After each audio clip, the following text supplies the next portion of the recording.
स्थानिक स्वराज्य संस्था निवडणुकांच्या प्रचाराचा आजचा अखेरचा रविवार. राज्यामध्ये जिल्ह्यामध्ये प्रचाराची रणधुमाळी. मुख्यमंत्री देवेंद्र फडणवीस यांच्या सांगली, कोल्हापूर, सोलापूर जिल्ह्यामध्ये प्रचार सभा. मुख्यमंत्री देवेंद्र फडणवीस आज चंदगडच्या प्रचार दौऱ्यावर. चंदगड नगरपंचायतीच्या निवडणुकीसाठी मुख्यमंत्र्यांची जाहीर सभा. आज दुपारी चंदगडच्या हिंडाल्को मैदानावर जाहीर सभा. दोन्ही राष्ट्रवादी एकत्र आल्यामुळे चंदगड पॅटर्न राज्यामध्ये चर्चेचा विषय ठरतोय. उपमुख्यमंत्री एकनाथ शिंदे आज रत्नागिरी, सिंधुदुर्गच्या दौऱ्यावर. रत्नागिरी जिल्ह्यामध्ये चिपळूण आणि लांजामध्ये शिंदेंची सभा, तर सिंधुदुर्ग जिल्ह्यामध्ये मालवण, वेंगुर्ले आणि सावंतवाडीमध्ये शिंदेंची जाहीर सभा. राणे विरुद्ध राणे राजकीय संघर्षावर एकनाथ शिंदे काय बोलणार याकडे लक्ष. आगामी मुंबई महापालिका निवडणुकीसाठी भाजपची जाहीरनामा समिती. भाजपकडून मुंबईचा जाहीरनामा तयार केला जाणार. मुंबई अध्यक्ष अमित साटम यांच्याकडून समितीची घोषणा. भाजप कार्यकर्ते घरोघरी जाऊन सर्वसामान्यांची मतही जाणून घेणार. अहिल्यानगरच्या जामखेड नगर परिषद निवडणुकीचा प्रचार अंतिम टप्प्यात. आमदार रोहित पवारांचा रिक्षामधून प्रचार. जामखेड शहरामध्ये रिक्षात बसून नागरिकांच्या भेटीगाठी. धाराशिव परंडा भूम मधील नगरपालिका निवडणुकीमध्ये आमदार तानाजी सावंत यांच्या विरोधात सर्व पक्ष एकवटले. भूम परंडा नगरपालिका निवडणुकीसाठी तानाजी सावंत मैदानात. शहर पिंचून प्रचार सुरू. संगमनेर नगरपालिका निवडणुकीमध्ये भावसईसाठी आमदार अमोल खताळ प्रचाराच्या मैदानात. अमोल खताळ यांचा पालिका निवडणुकीमध्ये सत्यजित तांबेशी सामना. खताळ यांच्या भावसई विरोधात सत्यजित तांबे यांच्या पत्नी निवडणुकीच्या रिंगणामध्ये.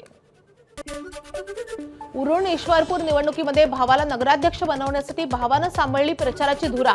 भाजपचे नगराध्यक्ष पदाचे उमेदवार विश्वनाथ डांगे यांना नगराध्यक्ष बनवण्यासाठी त्यांचे भाऊ चिमन डांगेंचा प्रचार. जळगावमध्ये एमआयएम नेते इम्तियाज जलील यांची महायुतीला लक्ष्य करत जोरदार टीका. मुस्लिम मतांसाठी फडणवीस आणि एकनाथ शिंदेंनी अजित पवारांना पुढे केल्याचा इम्तियाज जलील यांचा आरोप. पालघर नगर परिषद निवडणुकीमध्ये वॉर्ड क्रमांक 14 येथे फ्री स्टाईल हाणामारी. भाजपचे पदाधिकारी अशोक अंबुरे यांच्या जनसंपर्क कार्यालयामध्ये मंडपातच भाजप कार्यकर्ते एकमेकांच्या विरोधात भिडले. पालघर पोलीस स्टेशनमध्ये गुन्हा दाखल. विदर्भाचं नंदनवन चिखलदरा नगरपालिकेमध्ये अनेकांच्या राजकीय प्रतिष्ठा पणाला. मुख्यमंत्र्यांचे मामेभाऊ आल्हाद कलोती यांची नगरसेवकपदी बिनविरोध निवड. भाजपचे राजेंद्र सिंह सोमवंशी विरुद्ध काँग्रेसचे शेख अब्दुल शेख हैदर निवडणुकीच्या रिंगणामध्ये.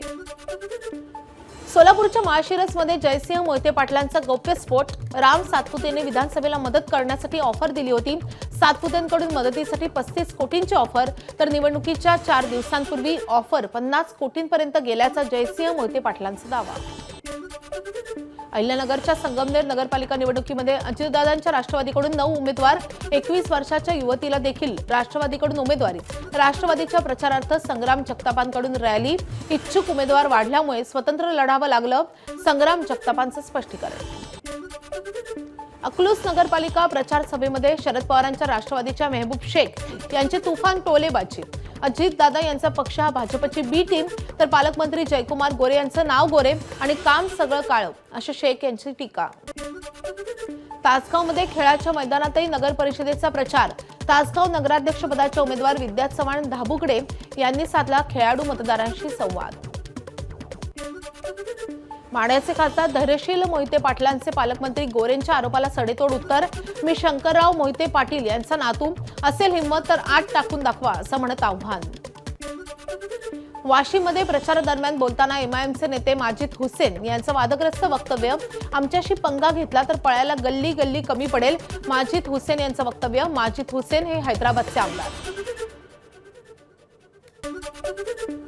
तर लाखोंचा महसूल बुडवणाऱ्या सनबर्न फेस्टिवलला मुंबईत परवानगी मिळण्याची शक्यता आहे. शिवडीमध्ये 19 ते 21 डिसेंबर दरम्यान सनबर्न फेस्टिवलचं आयोजन करण्यात आले. सनबर्नमध्ये अंमली पदार्थांचं सेवन केल्याचा आरोप केला जातो.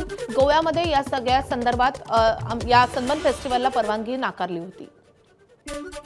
पुण्यातल्या नवले पुलाजवळ अपघातांची मालिका सुरूच. नवले पूल परिसरामध्ये आज नागरिक रास्ता रोको आंदोलन करणार. अपघात रोखण्यासाठी ठोस उपाययोजना करा, नागरिकांची मागणी. अपघात थांबवण्यासाठी सरकार आणि प्रशासन कोणती ठोस पावलं उचलत नाही, असं नागरिकांचा आरोप. शेतकऱ्यांसाठीच्या फार्मिंग एअरपोर्टचा डीपीआर तयार. केंद्र सरकार पुढेही प्रस्ताव मांडलाय. धाराशिवमध्ये परंडा येथील सभेमध्ये माजी मंत्री तानाजी सावंतांनी मांडली संकल्पना. शेतकऱ्यांचा माल जगात पोहोचवण्यासाठी फार्मिंग एअरपोर्ट तयार करणार. जरांगे दुःखाच्या ठिकाणी स्वतःची प्रसिद्धी मिळवायला आले. ओबीसी नवनाथ वाघमारेंचा मनोज जरांगेंना सवाल. जरांगे संतोष देशमुखांच्या हत्येचं राजकारण करतायत, वाघमारेंची टीका. नाशिकच्या सटाणा तालुक्यामधल्या चौंदाणे मुंजवाड रस्त्यावर आढळले बिबट्याचं पिल्लू. बोरसे आणि स्थानिकांनी प्रसंगावधान राखत बिबट्याच्या पिल्लाला सुरक्षित स्थळी हलवले. जनावरे सुरक्षित ठिकाणी बांधावी, वन विभागाचं आवाहन. बिबट्याच्या हल्ल्यामध्ये 9 वर्षीय चिमुकलीचा मृत्यू. तिरोडा तालुक्यामधल्या इंदोरामधली घटना. वडिलांसोबत शेतात असताना बिबट्याचा मुलीवर हल्ला. 2 महिन्यांपूर्वीच मोरगाव अंजुनीमध्ये बिबट्याच्या हल्ल्यामध्ये 5 वर्षीय चिमुकल्याचा मृत्यू. घोडबंदर रोडवर 6 डिसेंबरपर्यंत वाहतुकीत बदल. कॅडबरी मेट्रो स्टेशनच्या छताच्या कामासाठी सकाळी 11 ते संध्याकाळी 5 वाजेपर्यंत वाहतुकीमध्ये बदल. ठाणे शहर वाहतूक शाखेकडून अधिसूचना जारी. पुण्यामधल्या एनडीएमध्ये आज पासिंग आउट परेड. आज नव्या कॅडेटची तुकडी सैन्यामध्ये रुजू होणार. एनडीएमधून भारतीय सैन्य दलात रुजू होणारी ही 149वी तुकडी असेल. उद्यापासून संसदेचं हिवाळी अधिवेशन. आज सर्वपक्षीय बैठकीमध्ये दोन्ही सभागृहांच्या कार्यवाहीवर आणि विधेयकांवर चर्चा होणार. एसआयआर, वंदे मातरम सोबत अनेक मुद्द्यांवर अधिवेशनामध्ये घमासान होण्याची शक्यता. नॅशनल हेराल्ड प्रकरणामध्ये सोनिया गांधी, राहुल गांधींवर नवा एफआयआर. सोनिया गांधी, राहुल गांधींसह 6 जणांना आरोपी केलंय. दिल्ली पोलिसांच्या आर्थिक गुन्हे शाखेकडून गुन्हा दाखल. एअरबस A320 विमानांमधलं सॉफ्टवेअर अपडेट करण्याचं काम सुरूच. इंडिगोच्या सगळ्या 210 विमानांमधलं सॉफ्टवेअर अपडेट, तर एअर इंडियामधल्या 50% विमानामधलं सॉफ्टवेअर अपडेट झाल्याची माहिती. श्रीलंकेमध्ये धुमाकूळ घातलेलं दितवा चक्रीवादळ आज भारताच्या समुद्र किनाऱ्यावर धडकणार. तमिळनाडू, पुदुच्चेरी, आंध्र प्रदेशला अलर्ट जारी. तमिळनाडूच्या अनेक भागामध्ये तुफान पाऊस. चेन्नई एअरपोर्टवरील 36 देशांतर्गत आणि 11 आंतरराष्ट्रीय उड्डाणं रद्द. श्रीलंकेमध्ये चक्रीवादळाचा कहर, मोठं नुकसान, भारताची मदत. वादळग्रस्त भागामध्ये बचाव कार्य सुरू. 2 चेतक हेलिकॉप्टर्स बचाव कार्यामध्ये तैनात. इंडोनेशियामध्ये इतिहासामधल्या सर्वात विनाशकारी महापुराचा कहर. रस्ते, रेल्वे ट्रॅक, इमारती, सगळीकडे पुराचं साम्राज्य. 4000 कुटुंबांचं स्थलांतर, 300 लोकांचा मृत्यू झाल्याची माहिती.